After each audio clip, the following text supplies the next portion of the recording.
দিল্লির মুখ্যমন্ত্রীকে চুলের মুঠি ধরে মারধর, যুবকের বিরুদ্ধে মামলা। বিস্তারিত থাকছে অগ্রযাত্রা ডেস্ক রিপোর্টে। দিল্লির মুখ্যমন্ত্রীর বাসভবনে হামলার ঘটনা ঘটেছে। নয়াদিল্লিতে মুখ্যমন্ত্রী রেখা গুপ্তের সিভিল লাইন্সের বাসভবনে ঢুকে চুলের মুঠি ধরে তাকে মারধর করা হয়েছে। আহত মুখ্যমন্ত্রীকে হাসপাতালে নিয়ে যাওয়া হয়েছে এবং এদিকে হামলার অভিযোগে এক যুবককেও আটক করা হয়েছে।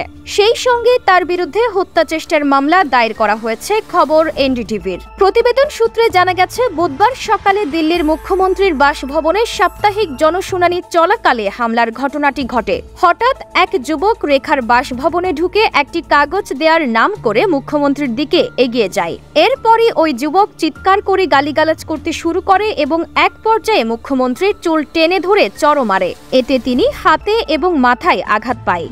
এরপর দ্রুতই ওই যুবককে আটক করেন মুখ্যমন্ত্রীর নিরাপত্তারক্ষীরা। তাকে হেফাজতে নিয়ে তদন্ত শুরু করেছে দিল্লি পুলিশ। ইতোমধ্যে মুখ্যমন্ত্রীর বাসভবনে অতিরিক্ত পুলিশ মোতায়েন করা হয়েছে। এনডিটিভি আরও জানিয়েছে, ওই যুবকের বিরুদ্ধে হত্যা চেষ্টার মামলা দায়ের করা হয়েছে। তার বিরুদ্ধে একজন সরকারি কর্মচারীর ওপর আক্রমণ এবং কাজে বাধা দেওয়ার অভিযোগও আনা হয়েছে।